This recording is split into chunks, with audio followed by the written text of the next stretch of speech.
कल्पना कीजिए एक गांव, चारों तरफ पुलिस, एक युवक फेसबुक पर लाइव और उसके हाथ में हथियार है। हजारों लोग लाइव देख रहे हैं। कुछ लोग उसे पागल कह रहे हैं तो कुछ लोग उसे सिस्टम से लड़ने वाला युवा। कुछ घंटों बाद वही युवक, जो लड़का सिस्टम से लड़ रहा था, वह मर चुका होता है और पूरा बिहार पूछ रहा होता है आखिर सच क्या है। बिहार की जनता जानना चाहती है कि सच क्या है और बिहार के साथ साथ पूरा भारत जानना चाहता है कि भरत भूषण तिवारी की हत्या कैसे हुई, क्यों हुई, इसकी पीछे की पूरी कहानी। लेकिन शायद यह कहानी सिर्फ भरत भूषण तिवारी की नहीं है। यह कहानी है राज्य की शक्ति, यह कहानी है नागरिक के अधिकारों की और यह कहानी है उस संविधान की जिसके नाम पर पूरा भारत खुद को दुनिया का सबसे बड़ा लोकतांत्रिक देश कहता है। शुरुआत एक सवाल से। महात्मा गांधी जी कहते थे, आंख के बदले आंख पूरी दुनिया को अंधा बना देती है। और डॉक्टर भीमराव अंबेडकर, बाबा साहेब अंबेडकर कहते थे, संविधान कितना भी अच्छा हो, अगर उसे चलाने वाले लोग अच्छे नहीं है तो संविधान भी अच्छा साबित नहीं होगा। आज भरत तिवारी केस को समझने के लिए इन दोनों बात को याद रखना बहुत जरूरी, क्योंकि इस मामले में सिर्फ गोलियां नहीं चली, इस मामले में सवाल चले हैं। ऐसे सवाल जिनके जवाब बिहार ही नहीं पूरा देश मांग रहा है। भरत तिवारी कौन थे? भरत भूषण तिवारी बिहार के भोजपुर जिले में बिलोटी गांव के रहने वाले निवासी थे। परिवार के अनुसार वह पढ़े लिखे युवक थे। उन्होंने बीएससी की पढ़ाई की थी, नौकरी की तैयारी कर रहे थे, लेकिन नौकरी नहीं मिली। धीरे धीरे वह गांव और बाढ़ प्रभावित लोगों के मुद्दों को उठाने लगे। स्थानीय स्तर पर प्रशासन के खिलाफ आवाज उठाने लगे। उनके सोशल मीडिया वीडियो वायरल होने लगे। लेकिन दूसरी तरफ पुलिस ने कहा कि भरत हथियार लेकर घूम रहे थे और कानून व्यवस्था के लिए खतरा बन चुके थे। यही से दो कहानियां की शुरुआत हो जाती है।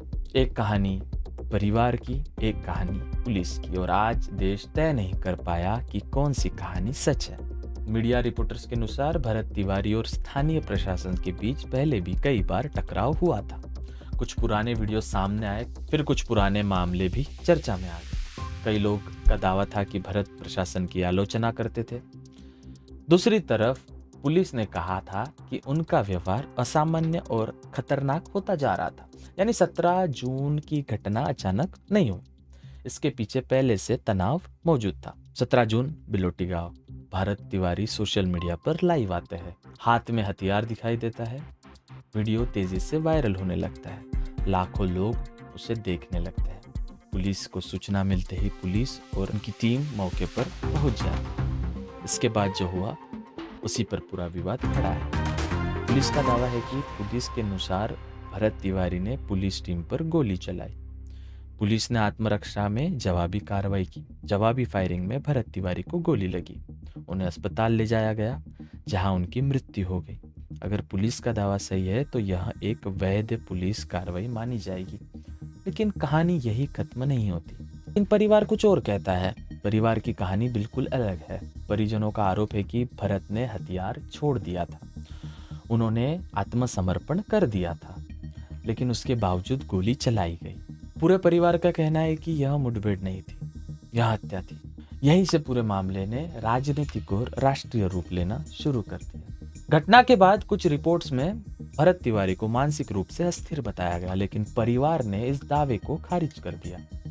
उनका कहना है कि भरत पूरी तरह सामान्य थे।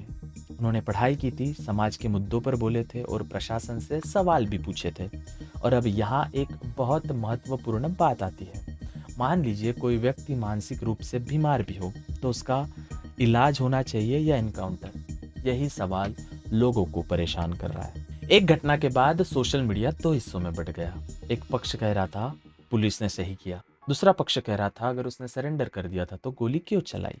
लाखों पोस्ट, हजारों वीडियो, सैकड़ों बहसें, लेकिन सच अभी भी जांच के दायरे में है। मामला तब और बड़ा हो गया जब बिहार के पूर्व डीजीपी गुप्तेश्वर पांडे ने सार्वजनिक रूप से इस घटना पर सवाल उठाया। उन्होंने निष्पक्ष जांच की मांग की। उन्होंने कहा कि यदि आत्मसमर्पण के बाद गोली चली है तो यह बेहद गंभीर मामला है। जब पुलिस विभाग का पूर्व सर्वोच्च अधिकारी सवाल उठाने लगे तो मामला सिर्फ राजनीति नहीं रह जाता, फिर मामला संस्थाओं के विश्वसनीयता का बन जाता है। इसके बाद विपक्ष मैदान में आता है। तेजस्वी यादव सहित कई नेताओं ने इस मामले पर सरकार को घेरा। सरकार से सवाल पूछा गया, अगर सब कुछ नियमों के अनुसार हुआ था तो न्यायिक जांच की शुरुआत क्यों पड़ी? और अगर जांच जरूरी थी तो फिर सवाल उठाने वाले को गलत कैसे कहा जा सकता है? बढ़ते दबाव के बीच बिहार सरकार ने न्यायिक जांच के आदेश दिए। यह बहुत महत्वपूर्ण फैसला था, क्योंकि न्यायिक जांच का मतलब होता है कि मामला इतना गंभीर है कि उनकी स्वतंत्र समीक्षा होना जरूरी है। अब जांच तय करेगी कि क्या पुलिस का दावा सही था, क्या परिवार का दावा सही था, क्या किसी ने नियमों का उल्लंघन किया, या पूरा विवाद गलत फहमी के आधारित उपस्थित है। संविधान क्या कहता है? अब सबसे महत्वपूर्ण हिस्सा यह है कि भारत का संविधान अनुच्छेद 21 राइट टू लाइफ, जीवन का अधिकार, यह कहता है किसी भी व्यक्ति को कानून की प्रक्रिया के बिना जीवन से वंचित नहीं किया जा सकता।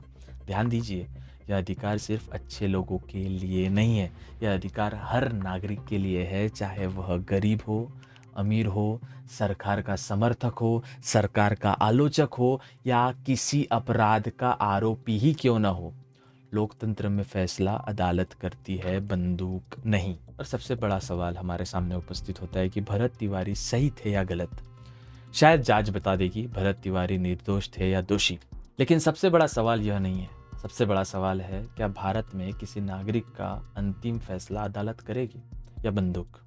क्योंकि जिस दिन बंदूक अदालत से बड़ी हो जाएगी, उस दिन संविधान सिर्फ एक किताब बनकर रह जाएगा। अब थोड़ा देव फ्रॉम भारत का ओपिनियन भी जान लीजिए। मुझे लगता है कि इस पूरे मामले में दोनों पक्षों को सुनना जरूरी है।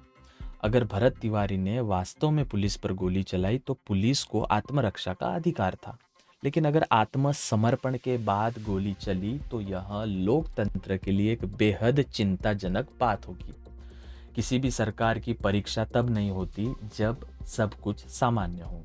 सरकार की असली परीक्षा तब होती है जब उसके अपने अधिकारियों पर सवाल उठते हैं, और लोकतंत्र की असली ताकत यही है कि वह सवाल पूछने की अनुमति देता है। दार्शनिक वोल्टेयर से जुड़ा एक प्रसिद्ध विचार है। मैं आपकी बात से सहमत नहीं हूँ, लेकिन उसे कहने के आपको अधिकार की रक्षा करूँगा। लोकतंत्र की असली आत्मा यही है, सवाल पूछना, जवाब मांगना और सच्चाई तक पहुँचना। भरत तिवारी अब इस दुनिया में नहीं रहे, लेकिन उनकी मौत ने एक बहस छोड़ दी है। राज्य कितना शक्तिशाली होना चाहिए, पुलिस की सीमा क्या होनी चाहिए, और नागरिक की सुरक्षा आखिर किसके हाथ में है? इन सवालों का जवाब किसी टीवी डिबेट में नहीं मिलेगा, किसी राजनीतिक रैली में नहीं मिलेगा। इन सवालों का जवाब मिलेगा तथ्यों में, जांच में और कानून के शासन में। क्योंकि लोकतंत्र सिर्फ चुनाव से नहीं चलता, लोकतंत्र चलता है विश्वास से, और जब जनता का विश्वास टूटने लगता है तब सबसे ज़्यादा खतरा किसी व्यक्ति को नहीं, पूरे लोकतंत्र को हो जाता है। जय हिंद।